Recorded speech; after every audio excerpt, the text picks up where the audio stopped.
Assalamualaikum warahmatullahi wabarakatuh. Sebelumnya, perkenalkan nama saya Khalid Muhammad. Saya dari kelas 11F dan akan menjelaskan tentang ragam permasalahan sosial terkait pengelompokan sosial. Sebelumnya, pernahkah Anda merasa berbeda dalam suatu kelompok atau merasa lebih nyaman berada di lingkungan yang sama dengan Anda? Pengelompokan sosial memang bagian tak terpisahkan dari kehidupan kita. Namun, tahukah Anda bahwa di balik tersimpan beragam permasalahan sosial yang kompleks? Macam-macam permasalahan sosial. Yang pertama, ada kemiskinan. Pada umumnya, masalah kemiskinan di setiap negara memiliki angka tergantungan yang tinggi. Artinya, jumlah penduduk bekerja lebih sedikit dibandingkan jumlah penduduk yang tidak bekerja atau pengangguran atau belum dapat bekerja. Penduduk yang tidak bisa bekerja yaitu penduduk yang masih berada di usia 15 tahun serta penduduk usia lanjut dan sudah tidak produktif pada usia di atas 65 tahun. Sementara itu, masyarakat yang menganggur atau belum mendapatkan pekerjaan merupakan usia produktif yang berkisar pada usia 15 tahun sampai 69 tahun, tetapi belum memperoleh pekerjaan. Menurut Sukonjo Sukanto, kemiskinan dapat diartikan sebagai suatu keadaan tindakan ketika seseorang tidak sanggup memelihara dirinya sesuai taraf kehidupan kelompok. Kondisi tersebut disebabkan oleh ketidakmampuan memanfaatkan tenaga, mental maupun fisik dalam kelompok tersebut. Badan Pusat Statistik menyebutkan jumlah penduduk miskin di Indonesia pada bulan Maret 2023 mencapai 25,90 juta jiwa. Apa saja faktor kemiskinan? Faktor-faktor penyebab kemiskinan yaitu sebagai berikut. Yang pertama, ada merosotnya standar pendapat per kapita masyarakat. Yang kedua, menurunnya etos kerja dan kreativitas masyarakat. Yang ketiga, adanya biaya hidup yang tinggi. Yang keempat, pembagian subsidi income pemerintah yang kurang merata. Adapun indikator kemiskinan dikutip dari Badan Pusat Statistik sebagai berikut. Yang pertama, ada ketidakmampuan memenuhi kebutuhan pokok, yaitu sandang, pangan, dan papan. Yang kedua, tidak adanya akses terhadap kebutuhan dasar lainnya. Hal tersebut merujuk pada kesehatan, pendidikan, sanitasi, air bersih, dan transportasi. Yang ketiga, tidak adanya jaminan masa depan karena tidak mempunyai investasi untuk pendidikan dan keluarga. Yang keempat, kerentahan terhadap guncangan, baik yang bersifat individual maupun massal. Yang kelima, rendahnya kualitas sumber daya manusia dan terbatasnya sumber daya alam. Yang keenam, kurangnya apresiasi dalam kegiatan sosial masyarakat. Yang ketujuh, tidak adanya akses dalam lapangan kerja dan mata pencaharian yang berkesinambungan. Yang kedelapan, ketidakmampuan untuk berusaha karena cacat fisik maupun mental. Yang terakhir, yang kesembilan, ketidakmampuan dan ketergantungan sosial. Anak-anak terlantar, wanita korban kekerasan dalam rumah tangga, janda miskin, kelompok marginal, dan kelompok terpencil. Yang kedua, ada kriminalitas atau kejahatan. Kriminalitas atau kejahatan merupakan fenomena sosial yang akan cenderung ada dalam masyarakat. Kriminalitas atau kejahatan dapat dilakukan oleh siapa saja, baik remaja, orang dewasa, maupun orang yang telah lanjut usia. Berikut pengertian kriminalitas sosial atau kejahatan menurut beberapa ahli. Yang pertama, menurut Surjono Sukanto, kejahatan yang terjadi dalam masyarakat karena adanya tahapan imitasi. Pelaksanaan peranan sosial, sosial diferensial, kompensasi identifikasi, konsep diri pribadi atau self-conception, dan kekecewaan agresif sebagai proses-proses yang menyebabkan seorang menjadi penjahat. Yang kedua, menurut Capelli, penjahat dapat dibagi menjadi 3 tipe, yaitu sebagai berikut. Tipe yang pertama, yaitu penjahat yang melakukan kejahatan didorong oleh faktor psikopatologis, yaitu orang yang sakit jiwa, orang yang berjiwa abnormal, tetapi tidak sakit jiwa. Tipe yang kedua, penjahat yang melakukan tindak pidana karena memiliki cacat jasmani atau rohani dan kemunduran jiwa raganya. Tipe ini dibagi menjadi dua, yaitu orang-orang yang memiliki gangguan jasmani atau rohani sejak lahir dan gangguan yang terjadi pada usia muda atau lanjut. Gangguan ini menyebabkan beberapa kesulitan memperoleh pendidikan dan menyesuaikan diri dengan lingkungannya. Tipe yang ketiga yaitu penjahat faktor-faktor sosial, misalnya karena kebiasaan, adanya kesempatan, faktor kebetulan atau pertama kali, dan kejahatan berkelompok.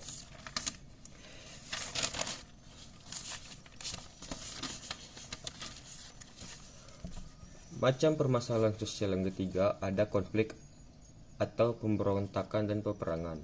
Konflik dapat diartikan sebagai pertentangan antara dua belah pihak, baik individu maupun kelompok. Konflik dapat berupa pemberontakan dan peperangan. Pemberontakan merupakan permasalahan sosial dalam kelompok itu sendiri. Sementara itu, peperangan merupakan konflik melalui kekerasan yang terjadi antara satu negara atau kelompok masyarakat dan kelompok lainnya. Konflik berhubungan dengan stabilitas atau keamanan dalam masyarakat. Baik peperangan maupun pemberontakan cenderung berdampak negatif. Pemberontakan dan peperangan ditandai dengan adanya kontak fisik antar kelompok yang bertikai, dan ini dapat berujung pada hilangnya korban jiwa, hilangnya harta benda, kerusakan fasilitas umum, dan penjarahan.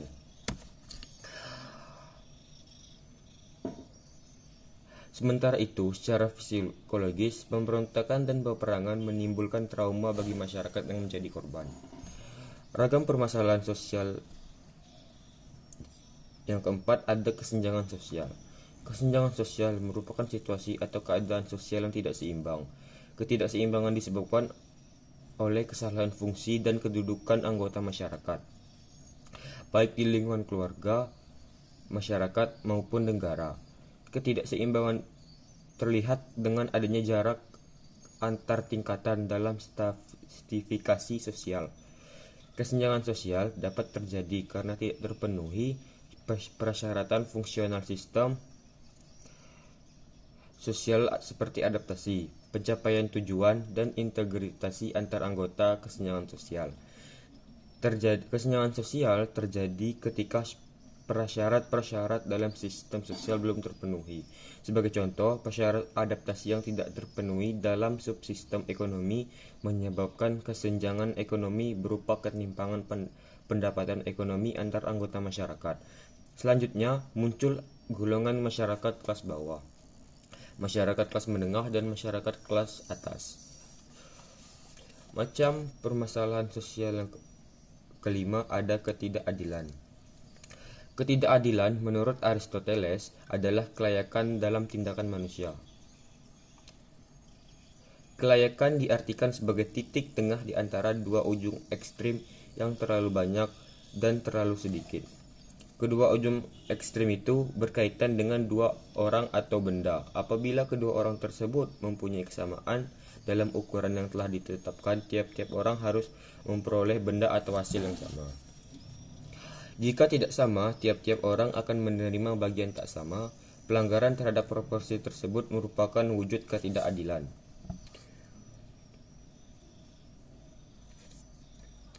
Menurut seorang ahli hukum Romawi, Ulpianus, keadilan adalah tribor justum quae, yang berarti memberi masing-masing haknya. Dengan kata lain, keadilan adalah pemenuhan hak, sedangkan ketidakadilan adalah pengingkaran hak.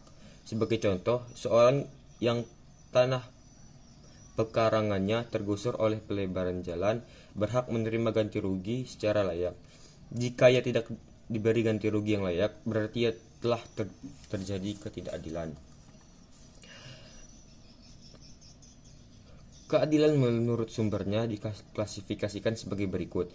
Yang pertama ada keadilan individual, yaitu keadilan yang bergantung pada kehendak baik atau buruk tiap-tiap individu. Yang kedua ada keadilan sosial, yaitu keadilan yang pelaksanaan tergantung pada struktur-struktur dalam politik, ekonomi, sosial, budaya, dan ideologi. Yang kedua, keadilan menurut jenisnya dibedakan sebagai berikut. Yang pertama, keadilan legal atau keadilan moral. Keadilan moral terwujud apabila setiap anggota masyarakat melakukan fungsinya yang baik menurut kemampuannya. Dengan kata lain, keadilan terwujud apabila setiap orang melaksanakan pekerjaan menurut sifat dasarnya yang paling sesuai. Yang kedua ada keadilan distributif. Terwujud apabila hal-hal yang sama diperlakukan secara sama dan hal-hal yang tidak sama diperlakukan secara tidak sama. C. Keadilan kumulatif. Terwujud apabila tindakan tidak tercocok ekstrim sehingga merusak atau menghancurkan pertalian dalam masyarakat menjadi tidak tertib.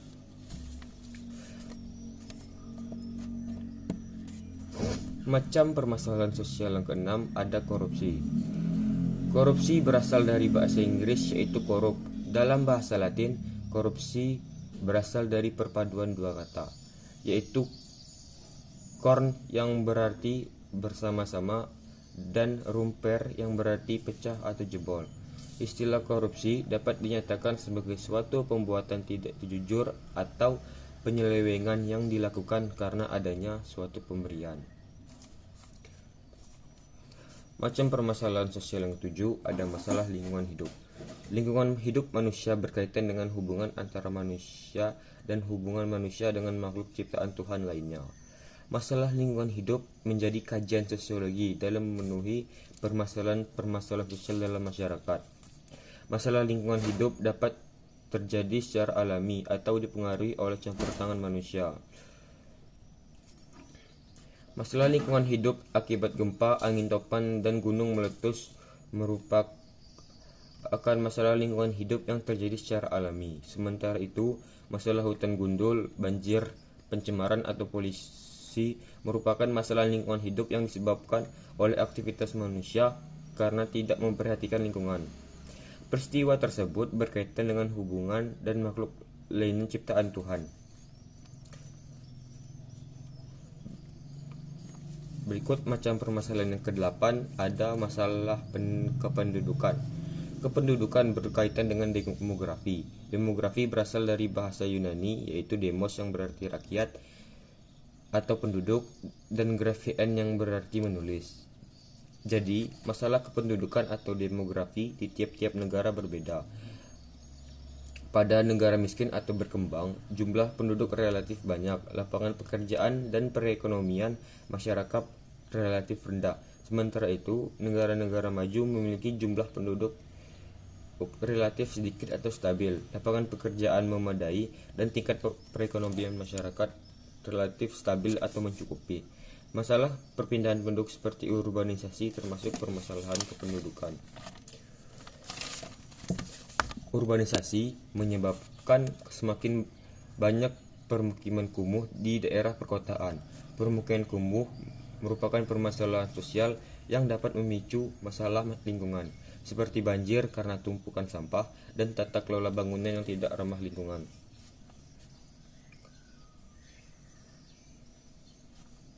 Yang ke-9 ada pelanggaran norma-norma masyarakat. Menurut sudut pandang norma-norma sosial masyarakat, pelanggaran yang terjadi dalam masyarakat yaitu sebagai berikut. Yang pertama ada perjudian. Menurut Kartini Kartono, perjudian adalah pertaruhan yang sengaja, yaitu mempertaruhkan suatu nilai atau suatu yang dianggap berharga dengan menyadari adanya risiko dan harapan-harapan tertentu pada peristiwa-peristiwa permainan, pertandingan, perlombaan, atau kejadian yang belum pasti hasilnya. Yang kedua ada delinkuensi anak.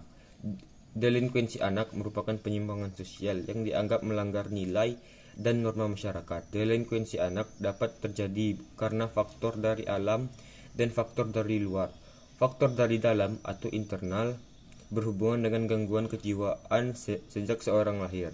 Sementara itu, faktor di luar eksternal dipengaruhi oleh sosialisasi tidak sempurna yang dilakukan oleh keluarga, kelompok bermain, sekolah, atau lingkungan masyarakat. Delinkuensi anak dapat berupa keterlibatan anak dalam aktivitas yang bertentangan dengan nilai dan norma, misalnya keterlibatan anak dalam geng motor dan tawuran. Yang ketiga ada homoseksual atau lesbian. Secara sosiologis, homoseksual adalah seorang yang cenderung mengutamakan orang jenis kelamin yang sama sebagai mitra seksual. Adapun homoseksualitas mengarah pada pria, sedangkan lesbian merupakan sebutan bagi wanita. Para pelaku homoseksual dan lesbian menderita konflik batin yang menyangkut identitas diri dan bertentangan dengan identitas sosial mereka. Akibat konflik batin tersebut terdapat kecenderungan mengubah karakteristik seksualnya. Pada taraf tertentu, pelaku hubungan sesama jenis dapat dikategorikan sebagai transseksual dan transgender. Transseksual terjadi pelaku hubungan sesama jenis yang mengubah alat kelaminnya menjadi alat kelamin lawan jenisnya, sesama jenis. Sementara itu, transgender terjadi bagi para pelaku hubungan sesama jenis yang tidak mengubah alat kelaminnya, tetapi perilakunya cenderung seperti lawan jenisnya. Yang keempat ada alkoholisme. Alkoholisme terkait dengan kegiatan mengonsumsi minuman keras. Minuman keras telah ada sejak lama dalam kehidupan masyarakat. Minuman keras tradisional masih diproduksi dan dikonsumsi sebagian masyarakat. Minuman tersebut apabila mengalami fermentasi akan menghasilkan kadar alkohol yang cukup tinggi. Mengonsumsi minuman beralkohol tidak baik bagi kesehatan tubuh karena merusak organ vital seperti lambung, hati, dan ginjal. Oleh karena itu, kita wajib menghindari minuman beralkohol. Selain itu, sikap meningkatkan diri pada Tuhan Yang Maha Esa serta menjalankan perintah agama dapat membentangi diri kita agar terhindar dari perbuatan melanggar norma-norma agama seperti mengonsumsi minuman keras. Macam permasalahan sosial yang ke-10 ada disorganisasi keluarga. Disorganisasi keluarga dapat dikategorikan sebagai permasalahan sosial keluarga menunjukkan unit terkecil dalam masyarakat. Dari sudut pandang fungsional, keluarga dapat diibaratkan sebagai sel-sel kecil dalam jaringan tubuh. Jika sel-sel ini rusak, akan mempengaruhi jaringan dan sistem kerja tubuh. Seperti halnya masyarakat, disorganisasi keluarga dapat mempengaruhi kehidupan sosial masyarakat di sekitarnya. Mengapa disorganisasi keluarga dapat terjadi? Disorganisasi keluarga mewujudkan perpecahan keluarga karena anggota keluarga tidak memenuhi kewajiban sesuai peran-peran masing-masing. Disorganisasi keluarga dapat disebabkan oleh adanya hubungan di luar pernikahan, perceraian, kurangnya komunikasi, krisis, dan gangguan biologis ataupun psikologis yang dialami anggota keluarga.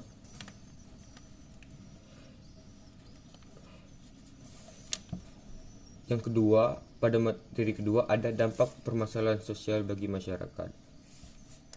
Setiap permasalahan sosial akan berdampak bagi masyarakat. Berikut beberapa dampak-dampak permasalahan sosial.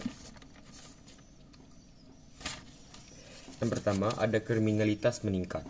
Meningkatnya kriminalitas dalam masyarakat dapat disebabkan oleh rendahnya tingkat kesejahteraan masyarakat.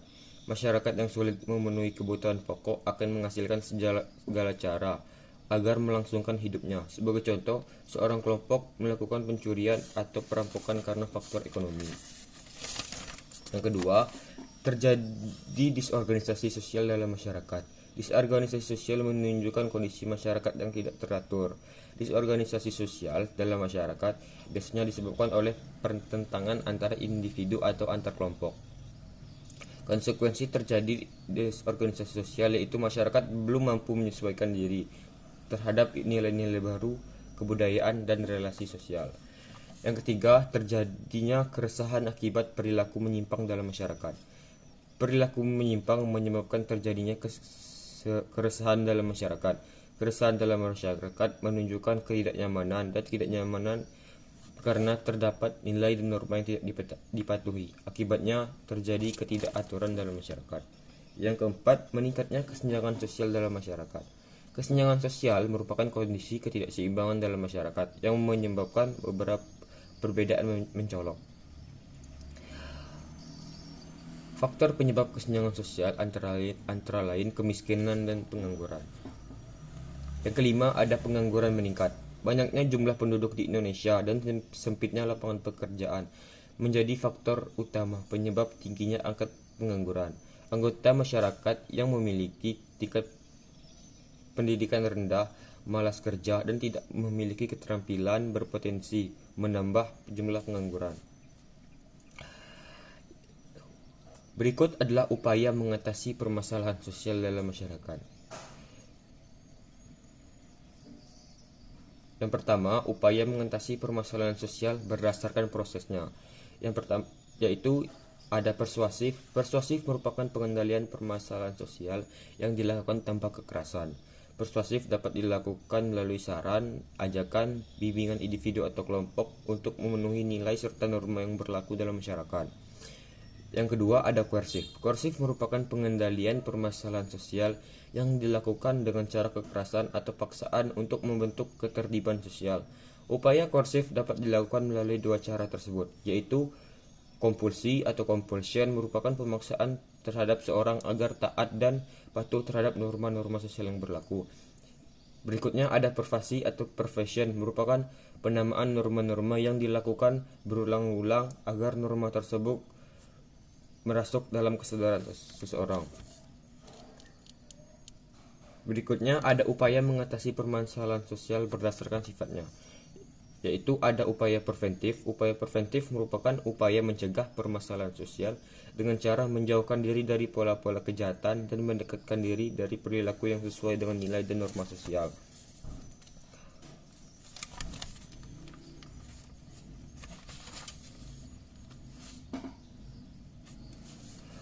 Pemahaman sosial dalam masyarakat dapat dicegah melalui upaya-upaya berikut. Yang pertama ada penanaman pemahaman agama, yaitu mengajarkan kebaikan dan kebenaran sehingga setiap penganutnya dapat menghindari perbuatan yang dianggap buruk atau bersalah. Yang kedua, memberikan pegangan dalam menjalani kehidupan dalam menyelesaikan masalah hidup yang dapat dialami manusia. Yang ketiga, ada mengawasi perilaku masyarakat melalui ajaran-ajaran agama dengan sanksi yang bersifat hakiki. Berikutnya ada penerapan etika sosial. Etika sosial merupakan sistem nilai yang berhubungan dengan sesuatu yang dianggap baik atau buruk dan pantas atau tidak pantas dalam masyarakat. Penerapan etika sosial sama halnya dengan proses disosialisasi menanamkan nilai dan norma dalam diri seseorang.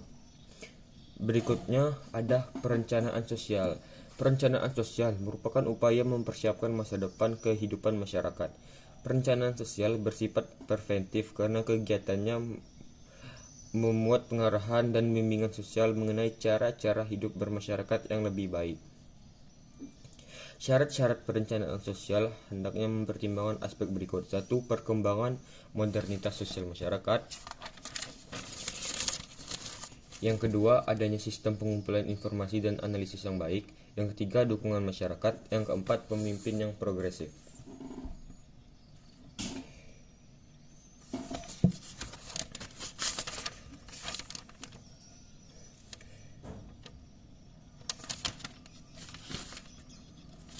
Berikutnya adalah upaya mengatasi masyarakat sosial berdasarkan sifatnya. Ada upaya represif.